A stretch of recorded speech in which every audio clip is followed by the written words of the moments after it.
Good evening. I'm still at the game, so if you see flashes, if you don't see my face, I'll try to do my best. The best that I can. I'm sorry. To show more of my face, and I hope you can hear me loud and clear. Let me turn on the air a little bit. Okay. Today is September 9th, 2022, Friday night. I'm here I was at United's game.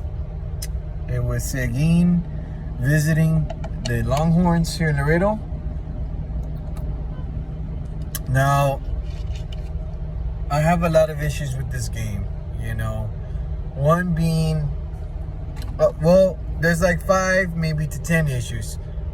Who knows? Let's start breaking them down with the first half, okay? In the first quarter, United had 0 points. They received the kickoff. If you guys see lights, that's just to put the district police. I haven't been stopped, so don't let that be a distraction. The first quarter, United received. They go 3-0. Okay. Now, this is an issue I have with how the coaches prepared this game. United goes 3-0. Seguin gets the ball, and their first play on scrimmage, first play of Seguin having the ball, and it's like a quick pass to it's more like a screen pass outside left. I'm sorry, outside right. 3 receivers in front, 1 in the back, 57-yard TD.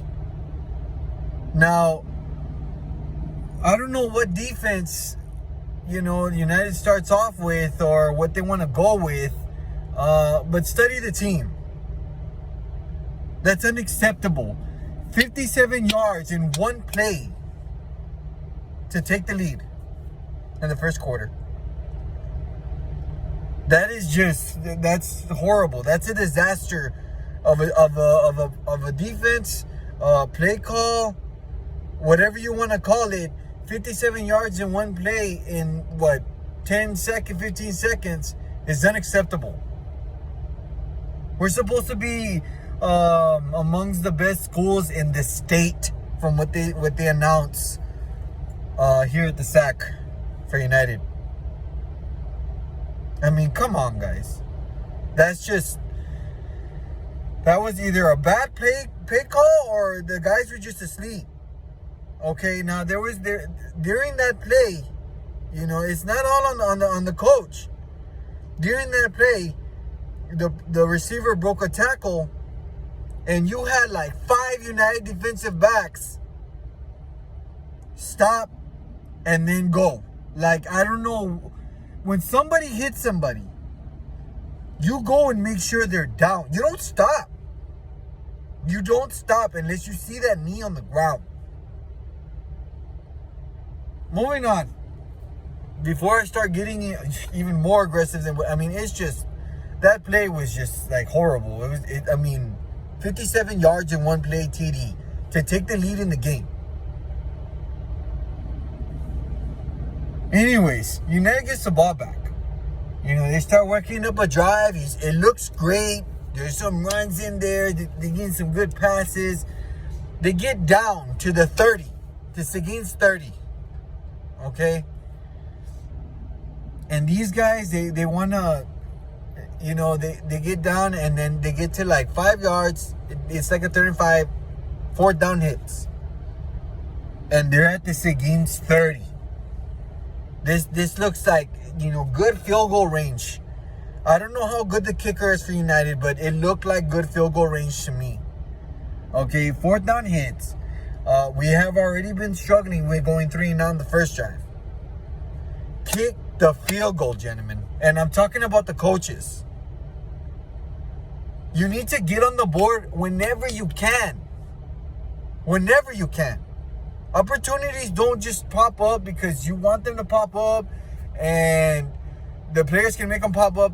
No, you're coaching them up. When teams go for it on fourth down, that's on the coaches. That's on the coaches. That's on the head coach, assistant coach, whoever's calling the plays. That's on you guys. Whenever you get an opportunity to get points, put them up. You put them up. Don't let anybody downgrade. Well, it's 3 points. We can go for more. No, don't be gambling on fourth downs that you know that you've been in a slow start, sloppy, false starts. And there was a lot of false starts in this game. Even in that first quarter, especially on the United side, they started with all the false starts before Seguin got any penalties. United had all the penalties. False starts on the first drive and the second drive. When you get an opportunity to score, knowing all that sloppy play, knowing the 3-and-out in the first drive, take those 3 points. And I'm talking about the coaches. That first quarter, the way it ended, was mostly, I would have to say 80% of it was the coach's fault. Why it was 14-0. And that's where we lost the game. If you really think about it, that's where we started losing, and we basically lost. They lost by 19. Towards the end of the game, there was this whole controversy with the refs. We're going to get to that. Seguin gets the ball back. They go down the field, and they score after that fourth down. First quarter ends 14-0. Okay, United gets the ball back. Okay, they finally get down the field. They score. 7-14. You think everything's, finally clicking. Seguin gets the ball, and they go 3-and-out, and finally United gets the ball back to tie the game.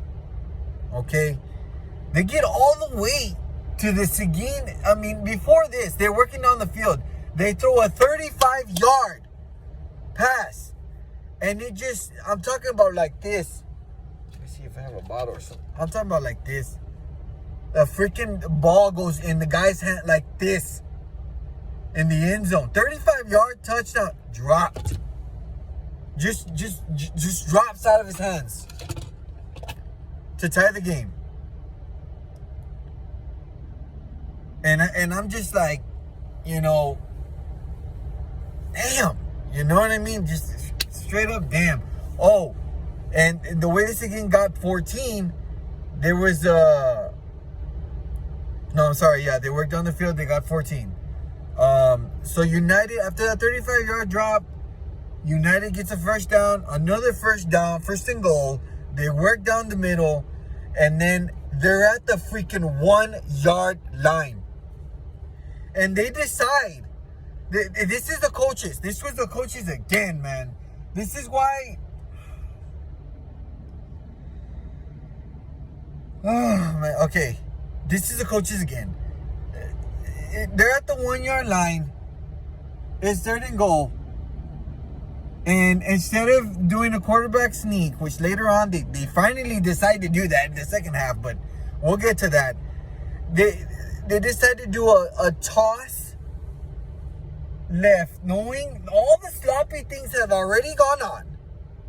Okay, the ball starts, the 3-and-outs, the fourth down in turnover on downs. They decide to toss like 4 feet to the left, where the running back is already starting to run. The ball hits it, falls out right in between the quarterback and the running back, and it just gets recovered by Seguin to get run back the other way for 9 yards.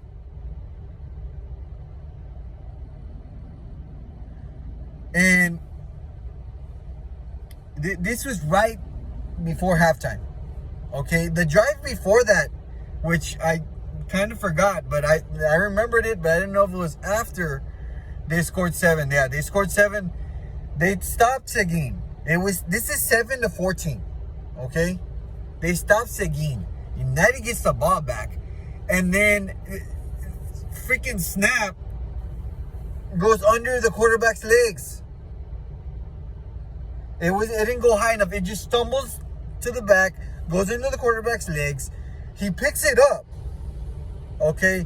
Then decides to throw it, but it's not a hard throw. It's like, I guess he didn't have enough strength or time, and he just tossed it up in between two receivers, not even close to the receivers, right in the middle of the receivers, where a linebacker intercepts the ball and starts running it the other way about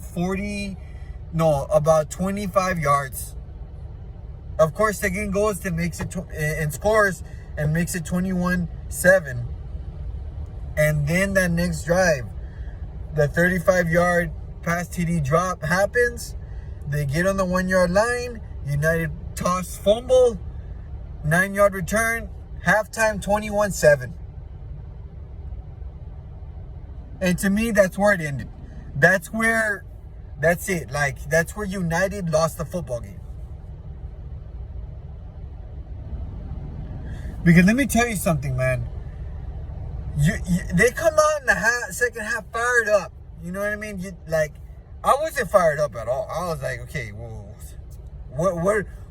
I saw the group of coaches by the locker room just talking about how they're going to get back into this game. Stop gambling. That's how you're going to get back into this game. Play smart. Get what you can get. Stay in the game. Don't try to play catch up at the last minute thinking nothing's going to happen. So they come on the second half. You know, the Seguins they're working up a drive. They have the momentum. It's 21-7. Keep in mind, it's 21-7. So they're going, they get the passes, they get this nice run, dude. It's like 21 yards. And one of the DBs comes out of nowhere it's basically on the opposite side of the field, comes out of nowhere and just like dives at his arm, the Seguin running back's arm where he had the ball, and just pops out the ball 5 yards back. Like, he's still running, and then he sees the ball drop. He has to stop, and plus United recover the ball. You know, I'm there. I'm seeing everything, dude. I saw the interception. I saw the fumbles. Dude. So United got the ball. They recovered it. They worked down the field quick, passes. They're starting to get some good runs, you know what I mean? Like 15, 16-yard runs, dude. They have a good running game. But they just got to open things up more and got to mix it up more. They're doing like, when they're in the ball, they run it, pass. And then when they're passing, pass it, run. Like, no, like, pass it, run, pass, run. Like, do both. Attack them. Dude, you can't be predictable. Anyways, they get down the field, and then I believe it's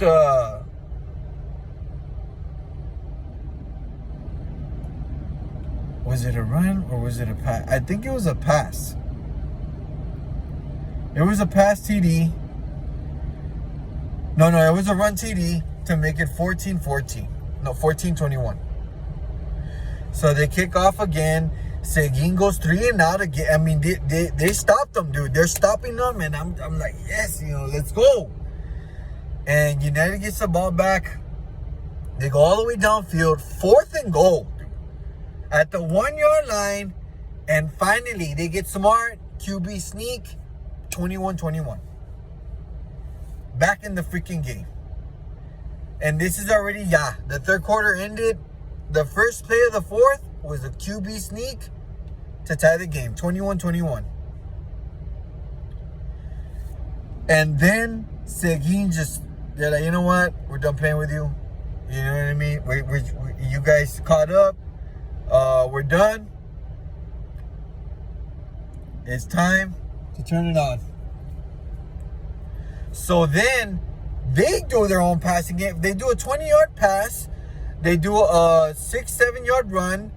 And then they do a 25-yard right behind the DB's nose. The DB's just staring at the quarterback. And you just see the receivers just run like 8 yards in back of him. Freaking QB 25 yards, TD, Seguin. And that it could have been, you know what? The defense got tired out. They stopped them all the third quarter. And I don't, to be honest, I don't blame the defense. I blame the coaches on this game. This loss is 90% on the coaches why they lost this game. It wasn't even on the players. They had it. They were executing. But this coaching and this, like, they got to clean up the penalties on stop and play on the player side, but this coaching and what they called was just horrible. The turnover on the 30, they didn't take the field goal. The toss run, that was just, it was not necessary to do that. Fumble, and they don't score on that drive. 2 drives, they don't score. So it's 28-21. So United receives the ball. They get 2 nice passes. One 11-yard pass and another 16-yard pass. They go, of course, what do? Another pass. You have the QB running to the left. He's about to throw the ball, but before he picks up his arm, he gets caught by a linebacker. And it would have been nice if he would have just sacked, but the linebacker happened to raffle his arm. It hits the QB's knee, and the ball shoots back about 8 yards towards the opposite touchdown. Exactly on the 30-yard line, on United's own 30. Seguin recovers. And they worked down the field, and they passed for a touchdown. They went for 2, but it failed. And now it's 34-21. And there's 5 minutes left. Keep in mind, there's still 5 minutes left in this game. And I don't think it's over until it's actually over. You just never know. Because they were doing some quick plays. They looked hot in the third quarter. But, players can only do so much. It takes a toll on their body. The defense worked their fucking ass off and excuse me for my cussing, but they worked hard in that third quarter to keep the game from scoring. For United to tie the game, for the offense to tie the game. It's 34-21. And then United receives the ball. They get to the 50. 2nd and 10, 3rd and 10 passes. 4th and 10. False start. 4th and 15. They pass it to a receiver. It hits his hands. It looked like a pass interference. But by this time, there's already been a lot of pass interference, a lot of PTs in the game. They didn't call it. And it's to me, the game's already over. But hopefully miracles happen. But turnover and downs. Seguin just runs. A bunch of runs, dude. There was only like one pass in that drive. Just to run that clock down. And then they ran to touchdown. They went for 2 again. Failed again. And now it's 40-21. So then, United receives the ball. Backup quarterback's in the game. Starting quarterback's already taken out the game. Couple of passes gets them downfield. Inside Seguin's 30. And then they passed it towards the red zone. But there was a penalty. Time has expired. Okay? There was a pass interference. But time's over. Regardless, if he catches the ball, he gets tackled, the game is over. Okay? Now, I'm not discouraging the United players or, they got that last touchdown in and they scored a 2-point conversion. But Seguin's players were not on the field. In their opinion, it was game. There was zero. The ref announced there will be 1 down left. Now, I don't understand this. How, excuse my language, how the fuck is there going to be 1 down left if time's expired? Learn how to call a football game, dude, or don't call it at all. Dude, these referees, I don't know, like, they, look, there was a bunch of stuff that happened in this game. There were a bunch of penalties. Unsportsmanlike conduct, like, yes, you know, call it on both sides, whatever. But you can't say there's an extra down when time is expired. And the head coach of Seguin didn't have his players go on that last down. He had them stay on the sidelines. And I don't blame him. Okay, so United ran the play. The quarterback ran it in without any defense. There was no one on the field for Seguin. The head coach literally kept his players on his side of the field. So United scored a touchdown. United went for 2. Well, they're going to kick the field goal, but the quarterback just ran it in for 2 with no one on the field again. Seguin didn't go on the field. Now, to me, it's disrespectful to United, but at the same time, it's not Seguin's fault. Okay, they didn't go on the field. I don't blame the head coach. You know why I don't blame the head coach? Because in those 2 plays, anything can happen. There could be an injury. There could be a season injury out there on those last 2 plays. You know, if United scores on an extra down as time was already expired. Like, dude, if you're going to be a referee, do it right. You look at the clock. Okay, time's expired. That's the end of the game. That's it. You're just discouraging the United players that have to go out there because you're making them go out there. You're making them play that last down and that last extra point. That's literally, it should have never happened. It should have ended 40-21. Excuse me. So, like, you guys here at the SAC, y'all need to talk to the officials and, hey, if time's expired, time's expired. You don't want people coming over here and then, hey, well, why are the referees doing this and saying expired? The game's over. The game's over. The game is timed. It's not because you want to say there's a last down, you're going to play the last down. The game is over. Learn how to call a football game. And look, don't get me wrong, man. I had fun in this game. I like watching football games. I'm a fan of United. Obviously, that's my high school. I went there. But, yeah, dude, I'm going to react the way I'm going to react. This video is not to discourage any football players. The head coaches, however, you guys are paid. You're supposed to be professional coaches. I want this school to win state someday. And I want to see it. You guys got to do a better job. And that's just the bottom line. The coaches got to do a better job. Because players are executing their plays. It's just don't be calling poor plays. That concludes this video. Follow your boy. Subscribe to the channel. I'll be doing tomorrow, Penn State. Shout out to them. They won last week. I should have reacted to that video because I saw that game. Hopefully I'll make a reaction video combined with tomorrow's reaction to Penn State's week 2. Let's go Nittany Lions. I'll see you guys Sunday. The Eagles. Fly, Eagles, fly. Let's go. Your boy's out. Good night. Have a good Friday.